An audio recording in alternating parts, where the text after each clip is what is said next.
नमस्कार भाऊ, बहुत बहुत स्वागत है आपका। नमस्कार। भाऊ, बंगाल चुनाव के नतीजे बिल्कुल लगभग वैसे रहे जैसे कि आपने मेरे कई प्रोग्राम्स में प्रेडिक्ट किए थे। लेकिन ये जो एग्जिट पोल वाले जमात थी भाऊ, ये कहाँ चूक गई? इनको नहीं समझ में आया कि वहां ग्राउंड पर क्या चल रहा है। नहीं, मुझे लगता है कि एग्जिट पोल अगर बाकी गलत हो गए और एक ने दिए नहीं, इसका मतलब उसको सच मालूम था। प्रदीप गुप्ता जो आखिरी मोमेंट पर बोला था कि 30 तारीख को दूंगा और 30 तारीख को उसने डिक्लेयर किया कि मैं नहीं दूंगा, लोग नहीं बोल रहे। तो लोग नहीं बोल रहे थे ना, वो नहीं बोल रहा था, उसको मालूम था शायद टीएमसी वाले मुझे भी मारेंगे। ये समझो आप। वो अगर तमिलनाडु के देता है, तमिलनाडु के प्रदीप गुप्ता के एग्जिट पोल सही निकले तो उसको बंगाल कैसे मालूम नहीं था। प्रदीप गुप्ता किससे डरा था? ममता से डरा था, टीएमसी वालों से डरा था। बात सीधी है, जो दिखाई दे रहा है। अगर मैं मुंबई में बैठा हूं, मैं मुंबई में मैं घूमता नहीं, उम्र के कारण, तकलीफ के कारण घर में बैठा हूं। मैं औरों की आने वाली खबरें हो, वीडियो हो, यूट्यूब हो, चैनल हो, वो देखता हूं। और मुझे 1200-1500 किलोमीटर दूर बैठकर समझ में आता है कि गंगा बंगाल की ग्राउंड रियलिटी क्या है। और वहां पहुंचते हैं, उनको ग्राउंड रियलिटी पता नहीं होती, ग्राउंड कहाँ है, उनको ग्राउंड ही मालूम नहीं है। मैं आपको एक उदाहरण देता हूं कि जब जनवरी फरवरी में पहली बार बीजेपी 150 प्लस बोला था, उसका रिपोर्टिंग, ग्राउंड रिपोर्टिंग मुझे राजीव रंजन न्यूज 24 ने दिया था। राजीव रंजन का वीडियो मैंने देखा था। एक कोई 50-60 उम्र की महिला बैठी है और उससे वो माहौल क्या है प्रोग्राम करने गया और एसआर पर पूछ रहा है। वो महिला बोलती है सब कुछ ठीक हो गया, बहुत बढ़िया हो गया, ऐसा ही होना चाहिए था। और जब वो पूछता है क्या होगा यहाँ, वो ऐसा हाथ लगाती है, जीप लगाती है मुंह को, बोलेंगे नहीं। और आखिर में बोलती है मगरमच्छ के साथ रहते। तो ममता के बारे में बंगाल की महिला और बंगाल की आम जनता जो शांति चाहती है, उसको क्या चाहिए था? उसको ममता नहीं चाहिए थी। ये मैंने राजीव रंजन के उस माहौल क्या है प्रोग्राम से निकाला हुआ कंक्लूजन है। ये मैं मुंबई में बैठा हूं 1500 किलोमीटर दूर, और राजीव रंजन वहां रहता है, उसको पता नहीं, वो उधर खड़ा है, उसने इंटरव्यू किया है। इसका कारण क्या है मालूम है? वो इंटरव्यू लेने जाता है, कैमरा लेकर जाता है, माइक लेकर रिकॉर्ड करता है, लेकिन सामने वाला जो बताता है वो सुनता तक नहीं। वो अपने दिमाग में जो बात है बस वही सुनता है। अब कल मैं वो जो उनका चैनल का जो प्रोग्राम चल रहा था वो देख रहा था, तो वही बंदा बोल रहा है कि नहीं हो सकता है, अभी भी बाकी है, अभी भी बाकी है। तो तू ग्राउंड पर जाके क्या कर रहा था? मुझे एक बोलो कि आप कूड़ा कचरा जहां पड़ा है वहां जाके खड़े हो जाओ, माइक लेकर, कैमरा लेकर, और पूछो गंदगी कहाँ है, बदबू कहाँ आ रही है। बदबू महसूस होती है। बदबू का कोई फिजिकल आप सबूत नहीं दे पाते। आपके पास नाक होनी चाहिए, नाक। अगर नाक होगी तो बदबू पर पता चलता है। माहौल वैसा ही होता है, माहौल महसूस किया जाता है, माहौल कोई बताता नहीं है। तो आपको पता होना चाहिए सामने वाली महिला क्या बोल रही थी। ये फरवरी जनवरी की शायद बात है, वो वीडियो आपको यूट्यूब पर मिलेगा। मैंने उसके और कोई धागे हैं, लेकिन वो बेसिक था मेरे लिए कि मगरमच्छ के साथ रहते। वो चीफ मिनिस्टर को मगरमच्छ बोल रही है, जो उसके उस महिला के घर से 3 घर दूर रहती है, ममता दीदी, उनका ओरिजिनल घर, उसको वो महिला मगरमच्छ कह रही है। तो भवानीपुर का भी आपको नतीजा समझ में आता है, पूरे बंगाल का समझ में आता है। ये चुनाव में बीजेपी को जितवाने का वोटर का कोई भी मंशा नहीं थी। ममता को हराना तय किया था, और मेरा यह तरीका रहा है। जितने मैं 50-55 साल से पॉलिटिक्स समझने की कोशिश कर रहा हूं, बताने की, विश्लेषण करने की कोशिश करता रहा हूं, तो मेरे लिए राजनारायण गुरु थे। 77 के चुनाव में मैं हमेशा उनका उदाहरण देता हूं। 77 के चुनाव में रायबरेली से इंदिरा जी जनता पार्टी के कैंडिडेट बनके राजनारायण चुनाव लड़ रहे थे, और उस दरमियान वो मुंबई में वर्ली में आए थे, उनकी जाम्बोरी मैदान में सभा थी। तो हम कुछ पत्रकार उनसे मिलने गए थे, तो मैंने उन्हें पूछा कि भाई रायबरेली की हालत क्या है, रायबरेली का माहौल क्या है। तो बोले वो तो मैं जीत चुका हूँ, वोटिंग बाकी है।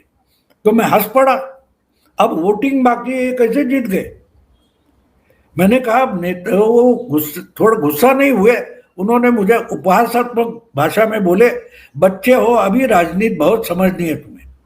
मैंने बोला नेताजी वो बात नहीं है, अगर वोटिंग नहीं हुआ है और आपके सामने देश की प्रधानमंत्री चुनाव लड़ रही है, तो एकदम बोले वही तो। मैंने बोला क्या वही तो का मतलब क्या है। लोग इंदिरा को हराना चाहते हैं, उसके परिणाम वश राजनारायण जीत जाएगा और जीत चुका है।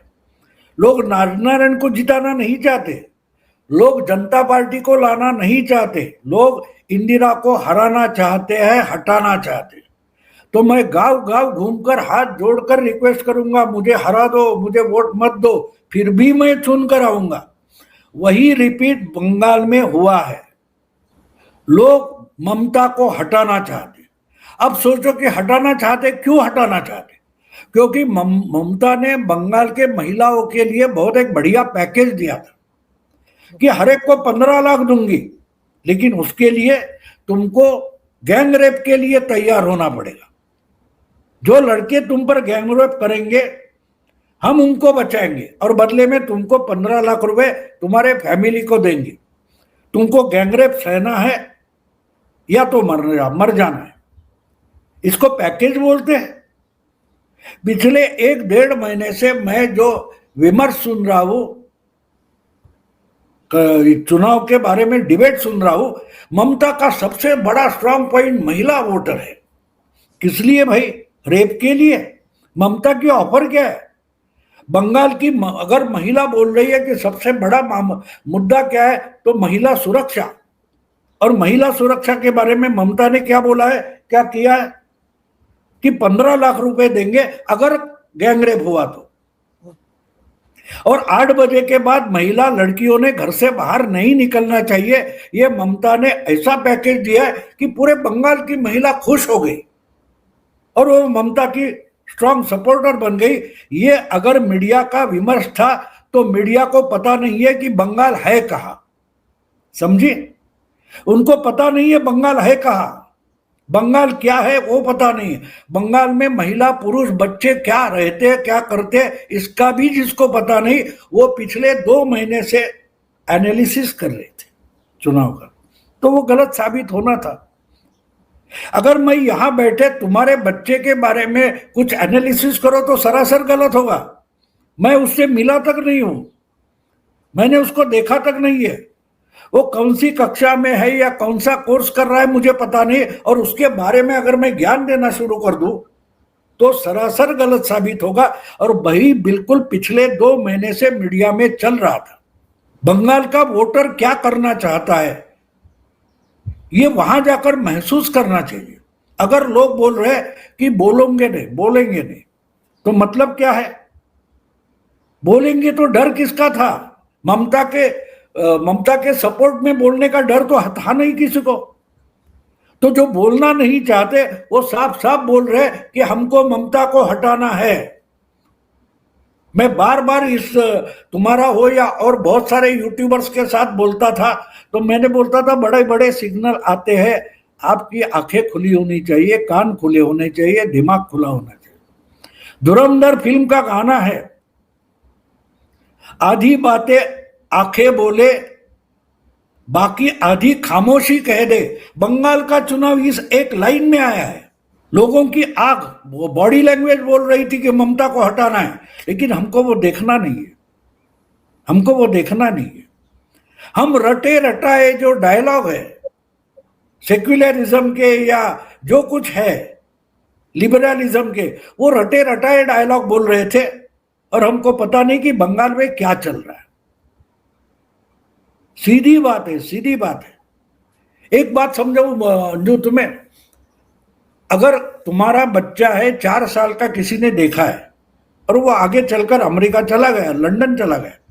10 साल बाद आते हुए, चलो अंजू का बच्चा है, उसके लिए कुछ गिफ्ट लाना चाहिए, वो कपड़े लेकर आ गया। उसके दिमाग में 5 साल का 4 साल का बच्चा है, आज वो 15 साल का हो गया। तो वो कपड़े लाकर उस बच्चे को फिट करेगा तो नहीं होगे। तो एक बात समझ लो कि जो सिद्धांत होता है, थियरी होती है, वो अनुभव पर आधारित होती है। बिल्कुल। थियरी के आधार पर अनुभव नहीं होता। हम थियरी के आधार पर अनुभव को कंपेयर कर सकते हैं सिद्धांत के आधार पर। तो सिद्धांत रेडीमेड कपड़े जैसा होता है। जब तक आप जिसके लिए लाते हो उसकी फिगर, उसका आयु, उसकी उम्र आपको पता नहीं, तो आप गलत साबित होगे। और बिल्कुल वही हुआ, कोई चमत्कार नहीं हुआ, वो होने वाला था। वो अगर 1500 किलोमीटर दूर बैठकर भाऊ देख पाता था। फरवरी से लेकर, मैं 150 प्लस बोल रहा हूं, फरवरी 8, 9, 10 फरवरी के बाद मेरे सारे वीडियो देखो। मैं बीजेपी क्लियर मेजॉरिटी में आ रही है बोल रहा था, उसके कारण भी बोल रहा था। किसी मीडिया वालों को देखना नहीं था, क्योंकि उनको देखना ही नहीं था। अरे जो बंगाल की जनता को ग्राउंड पर जाकर नहीं देखना चाहते, वो भाऊ तोरसेकर को क्यों सुनेंगे? क्योंकि उनको सच्चाई देखनी नहीं थी। उनको सच्चाई को परेशान करना था, पराजित करना तो पॉसिबल नहीं है। हम हमेशा एक कहावत बोलते हैं ना, सच परेशान होता है, पराजित नहीं। तो ये सारे जो डिबेट करने वाले हैं वो सच को परेशान कर रहे थे, लेकिन पराजित नहीं कर पाए, समझे? और दूसरी बात, पिछले 20 दिन से 21 दिन से मैं ममता 100 के नीचे रहेगी बोल रहा था। तो क्या मजाक कर रहा था? 55 साल पत्रकारिता करने के बाद कोई ऐसा बोलता है तो पागल नहीं है, उसके पीछे कोई थॉट है, उसके पीछे कोई जानकारी है। लेकिन मेन स्ट्रीम मीडिया में बैठे किसी को मुझे क्रेडिट देने की जरूरत नहीं, लेकिन सोचना तो चाहिए था ये पागल क्यों बोल रहा है ऐसा, तो शायद बदल जाते, मुंह की खानी नहीं पड़ती। ममता नहीं हारी है, पूरा मीडिया हारा है। पूरा भद्रलोक, पूरे देश का भद्रलोक हारा है। जो खुद को सेक्युलर मानता है उस हर एक की हार हो गई है। और ये अभी सोच रहे हैं, आज के मैं कुछ वीडियो देख रहा था कल के नतीजे आने के बाद, इनके सामने एक सवाल है, लड़की ने बलात्कारी के साथ सहयोग क्यों नहीं किया? समझो ना, 70% हिंदुओं को रोज गाली दोगे, उनकी निंदा निर्भत्सना करोगे, और वो कोऑपरेट क्यों नहीं कर रहा है? अजीब बात है भाई, अजीब बात है। सीधे भाषा में हम इसको ये बोल सकते हैं कि एक लड़की बलात्कारी के साथ सहयोग क्यों नहीं कर रही है, ये इनके सामने नतीजों के बाद आया हुआ सवाल है। पर भाव, ममता बनर्जी को आप देखो कि 2021 का चुनाव भी सीएम रहते हारी नंदीग्राम से, इस बार भी सीएम रहते हुए चुनाव हारी भवानीपुर से, अपने गढ़ से, और उसके बाद भी हार को देख नहीं पा रही है। अब एक प्रेस कॉन्फ्रेंस करके अनाप शनाप आरोप की 100 सीटों पर लूटपाट हुई, मुझे काउंटिंग सेंटर के अंदर धक्का मारा गया वगैरह वगैरह, अभी भी नौटंकी।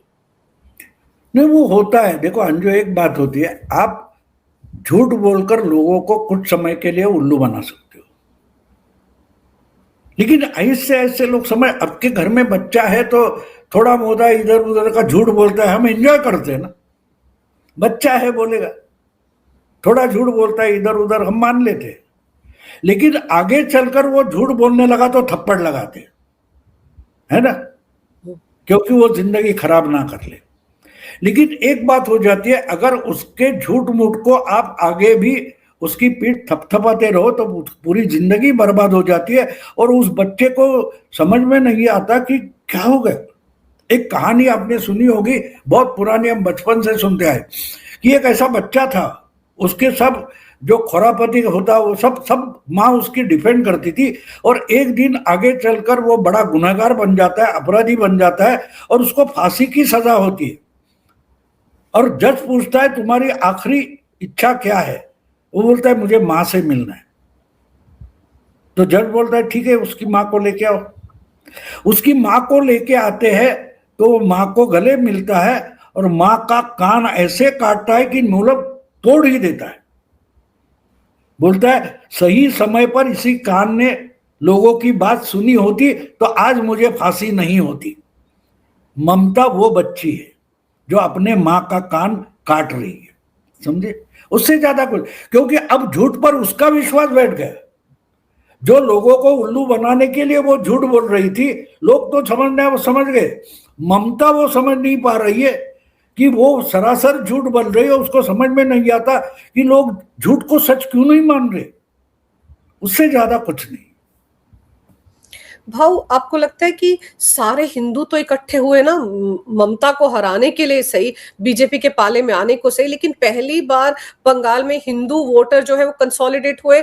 मुसलमानों ने तो ममता को वोट किया ही किया, लेकिन कम से कम हिंदुओं में तो एकजुटता दिखी इस बार। नहीं, वो होना ही था। देखो, ये जो मॉब मेंटेलिटी होती है ना, मॉब मेंटेलिटी समझना, उसका भी एक साइंस है। मैं ऐसी बहुत अलग अलग बातें सुनता रहता हूँ, समझते रहता हूँ। तो बर्ट्रांड रसेल नाम के जो बड़े थिंकर थे, उनका एक मैंने पढ़ा था, तो बोल रहे कि सामने वाले हम जैसे नहीं हैं, बस इसी कारण से हम जब शंकाकुल हो जाते हैं तो हम उन पर टूट पड़ते। उसको मॉब मेंटेलिटी बोला जाता है। अगर मुस्लिम इकट्ठा होते हैं, मुस्लिम वोट बैंक है, मुस्लिम, देखो बात, तुम पिछले एक महीने से जो चर्चा है वो सुनो, तो चर्चा क्या थी? ममता के पीछे मुस्लिम वोट बैंक है और हिंदुओं का पोलराइजेशन हो रहा है। अरे भाई, मुस्लिमों की वोट बैंक है तो हिंदुओं की वोट बैंक क्यों नहीं हो सकती? लेकिन भाषा का फर्क देखो, विमर्श का झूठ देखो। मुस्लिम वोट बैंक होती है और हिंदुओं का पोलराइजेशन होता है, कंसोलिडेशन होता है। ये क्या बात है? तो मुस्लिम कंसोलिडेट नहीं होते बीजेपी के खिलाफ? भाषा देखो। तो आप पूरा का पूरा विमर्श कितना झूठा हो गया है, नैरेटिव कितना झूठा हो गया, और इनको लगता है कि लोग तो पागल है, हम बोलेंगे वो सच मान लेंगे। नहीं, आज जानकारी के, ज्ञान के इतने स्रोत टेक्नोलॉजी से उपलब्ध हो गए कि आप अकेले सच बोलने वाले नहीं रहे। जानकारी देने वाले आप अकेले नहीं हो, संपादक हो या और कोई भी हो, 1000 और सोर्सेस है हमको जानकारी लेने की। अभी आज सुबह सुबह मैंने एक वीडियो देखा, मैं हैरान हो गया। अच्छा लगा, सुबह लेट जाग गया था तो चाय वाय लेने के बाद मैं कंप्यूटर पर बैठ गया। इंडिया टुडे पर आसनसोल का एक वीडियो आया और वो वीडियो देखकर मैं चौंक गया कि आसनसोल बांग्लादेश में, ढाका के पास है, लाहौर के पास पाकिस्तान या पेशावर के पास है, कहाँ है? सालों के बाद आसनसोल के एक बाजार में दुर्गा माता मंदिर था, वो सालों के बाद खुल गया। तो बंद क्यों था भाई? अब उसके खिलाफ लोग आज मैदान में उतरकर, खोलकर नाचने, पूजा पाठ करने लगे। तो उसी में पता चलता है कि ममता क्यों हारी है, कि हिंदुओं के देश में हिंदू होना ही गुनहगारी है। तुम लड़की हो तो बलात्कार करना मेरा अधिकार है, समझी? तुम माइंड से समझो कि लड़की को सहना है बलात्कार, और अगर बलात्कार नहीं सहती तो इस देश का सेक्युलरिज्म, लोकतंत्र संकट में आ गया। इस देश का लोकतंत्र लड़की पर बलात्कार करने से बचाया जाएगा, ये आर्ग्यूमेंट बन गया है, समझ रही हो? तो लोग उससे उठकर निकल कर आए। कई बार इससे ज्यादा कुछ नहीं हुआ। ना बंगाल में हुआ, ना हरियाणा में हुआ, ना महाराष्ट्र में हुआ, ना बिहार में हुआ। लोग आजकल सेक्युलरिज्म का मतलब जिहाद समझते, लोग सेक्युलरिज्म का मतलब गुंडागर्दी समझते। जो जो बड़े बड़े पॉलिटिकल पंडित आर्ग्यूमेंट करते हैं वो लोगों को दिखा रहे। मुझे एक समझ में नहीं आया, बार बार मैं सुन रहा था, लोग बोलते ममता के पास तो केडर है, बीजेपी के पास केडर नहीं है। ये बलात्कार करने वाले, तोलाबाजी करने वाले, जो एक्सटॉर्शन करने वाले, उसको केडर बोलते हैं। तो माफिया दाऊद के पास भी बड़ा केडर है मुंबई में। दाऊद जैसा केडर शिवसेना के पास नहीं है, ऐसा किसी ने बोला है? कौन नहीं है? हर गांव में कैरम खेलते बैठने वाले गुंडे आपको केडर लगते हैं? ये कहां का पॉलिटिकल साइंस है, मेरी समझ में नहीं आता, मेरी समझ में नहीं आता। तो अगर जो रिएक्शन आई है तो वो आई है, ममता एक रेप का, गुंडागर्दी का सिंबल बन गई, सिंबल बन गई। तो एक महिला के पीछे महिला खड़ी होगी, क्यों होगी भाई, क्यों होगी? भाव, वो जो आरजीकर हॉस्पिटल में वो जो डॉक्टर बिटिया थी, उसकी माँ चुनाव में खड़ी हुई, उसको किस तरह से ट्रोल कर रहे थे टीएमसी वाले। और वो महिला जिस जिसके घर जा रही थी वोट मांगने के लिए, वहां की महिलाएं कैसे गले मिलकर रो रही थी। उन्होंने तो उसको उसी दिन जिता दिया था। ये भी किसी को समझ नहीं आया कि महिलाएं किस तरफ है। अरे कल कल उस वो रत्ना देवनाथ जो है, उसका एक वीडियो देखा तो मेरी आंखें गीली हो गई। पिछले 2 महीने में उसके बहुत सारे वीडियो देखे, महिलाएं उसके गले मिलती है, रो पड़ती है, उसकी आंखें सूखी है, उसके चेहरे पर कोई भाव नहीं है, बिल्कुल निरभ्र। वो जिंदा नहीं लगती थी, जिंदा लाश लगती थी वो महिला। कल पहली बार चुनाव के नतीजे आने के बाद उसके मुंह पर थोड़ी सी मुस्कान थी, वो मुस्कान देखकर मेरी आंखें गीली हो गई। इसको इसको ह्यूमैनिटी बोलते हैं, इसको मानवीय संवेदना बोलते हैं, जो हम गवा बैठे विचारधारा के नाम पर। हम इतने बधिर हो चुके हैं कि हम इंसान जैसा सोचना भी बंद कर दिया। जो खुद को भद्रलोक बोलता है, खुद को इंटेलेक्चुअल बोलता है, ये सब कर रहे हैं। वो इंटेलेक्चुअल पोर्नोग्राफी बन गई है, ये इंटेलेक्चुअलिज्म नहीं है। ये जो आजकल खुद को इंटेलेक्चुअल वगैरह वगैरह बड़ी बड़ी डिबेट करते हैं ना, वो सब इंटेलेक्चुअल पोर्नोग्राफी बन गई है। और पोर्नोग्राफी हमेशा परवर्ट होती है, विकृत होती है। हमारे देश का विचार करने का जो तरीका है ना, वो परवर्ट हो गया, विकृत हो गया। और बस वही था। अब वो महिला, अरे कम से कम एक बात कर दे, तुम महिला की बात कर रहे हो ना, उसके खिलाफ टीएमसी और बाकी पार्टियां उम्मीदवार खड़ा नहीं करती। इतनी तो संवेदना दिखा सकते थे। आपने उसकी बच्ची को नहीं बचाया ना, उसके खिलाफ जो गुनाह हुआ उसको किसी को सजा मिली, कम से कम इतनी तो संवेदना दिखाते, नहीं दिखाई गई। तो लोग क्या करेंगे? आज उसकी बच्ची थी, कल मेरी बच्ची, शायद कल मेरी एक महिला सोचेगी ना कि कल मेरा क्या होगा, सोचती है। और जब सोचने लगते हैं ना, इंसान जब सोचने लगता है तब वो रिएक्ट होता है, और रिएक्ट जब होता है तो बड़ी भयंकर बन जाता है। ममता वो श्री राम नहीं चलेगा, यहां तो दुर्गा है। अरे दुर्गा समझते हो तुम? दुर्गा ये महिला का रुद्रावतार है। दुर्गा का मतलब क्या होता है? काली माता का ये क्या होता है? काली माता कोई सरस्वती नहीं है, लक्ष्मी नहीं है। दुर्गा ये रुद्रावतार, तांडव करती है। तो जो हुआ है बंगाल में उसको तांडव बोलते हैं।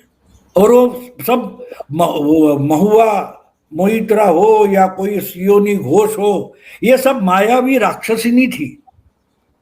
कल जो हुआ है ना, वो दुर्गा ने वो सब मायावी राक्षसी थी, उनका सफाया किया। चुनाव का नतीजा समझना है तो ये बहुत हमारे पुराने जमाने की कहानियां है, वो समझो। वो जो राक्षसी होती थी वो बहुत ब्यूटीफुल बनकर आपके सामने, सुंदरी बनकर आती थी, लेकिन होती राक्षसी थी। ये जो महुआ मोहित्रा है या कोई सियोनी वगैरह वगैरह को काकुली वगैरह जो है, वो सुंदरिया नहीं है, वो राक्षसी है।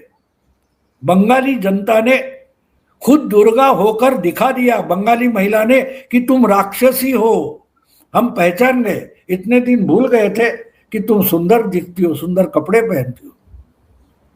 ये हो गए भाव। ये जो महिला वोटरों ने तो काम किया अपना, लेकिन आपको लगता है ममता के जो कि कहा जाता था कि उनके साथ है मुस्लिम वोट बैंक, मुस्लिम पोलराइजेशन, उन्होंने एकजुट होकर ममता को वोट दिया होगा क्या? उनमें भी तो बंटवारा हुआ।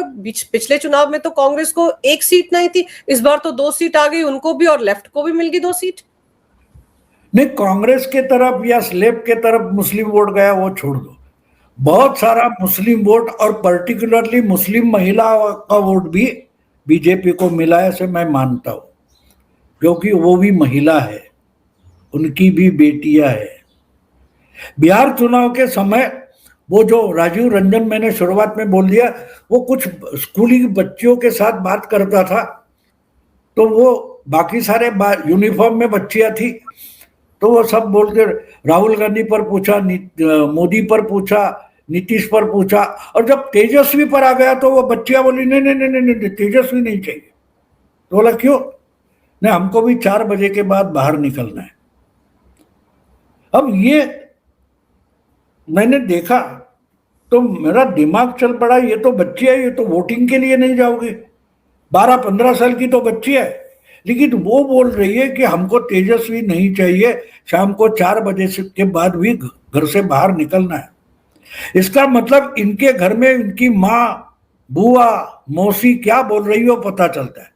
तो उस वक्त मैंने बोल दिया था कि बिहार में शायद 200 क्रॉस हो जाएगा, क्योंकि मुस्लिम महिला भी नीतीश को और बीजेपी को वोट देगी। अगर वहां हुआ है तो मैं मानता हूं कि बंगाल में भी हुआ है। अगर ममता सिर्फ रेप की गारंटी देती है तो मुस्लिम महिला को भी रेप नहीं चाहिए, ये समझ लो। तुम्हारी आइडियोलॉजी गई भाड़ में। बंदरिया की कहानी है ना, वो आखिर में बच्चा ही पैर के नीचे लेती है अपना नाक पानी के ऊपर लेने के लिए, तो वो हो गया। भाव अभी एलओपी जो है राहुल गांधी, ये तो चुनाव के नतीजे आने से पहले गायब हो गए थे, मस्कट पहुंच गए थे। इन्होंने भी ममता बनर्जी के खिलाफ प्रचार किया, और अब ममता बनर्जी ने जब कहा कि 100 सीटों पर लूट हुई तो उसके राग में भी राग मिला दिया। तो भाई अगर सबूत है भाव तो चले जाए ना सुप्रीम कोर्ट। अभी तक कितनी बार आरोप लगाए, हरियाणा के बाद लगाए, बिहार के बाद लगाए, महाराष्ट्र के बाद, लेकिन एक बार भी राहुल गांधी सुप्रीम कोर्ट नहीं गए इस मुद्दे को लेकर। और अब फिर से रायता फैला रहे हैं। अखिलेश भी कूद गए इसमें कि हाँ लूटपाट हो गई, केजरीवाल भी कूद गए। दिल्ली में या मुंबई में मॉल बहुत होते, तुम्हारे दिल्ली में नोएडा में भी होगी, जाती हो ना वहां, मॉल में जाती हो ना। हाँ, उस मॉल में एक किड जोन होता है बच्चों के लिए। हाँ। जाती हो वहां? तो बच्चा होगा तो जाओगी, अकेले होती तो जाती हो, मॉल में तो है, क्यों नहीं जाती वहां? तो राहुल गांधी वगैरह ना, ये बच्चों के लिए मीडिया के किड जोन का मामला है।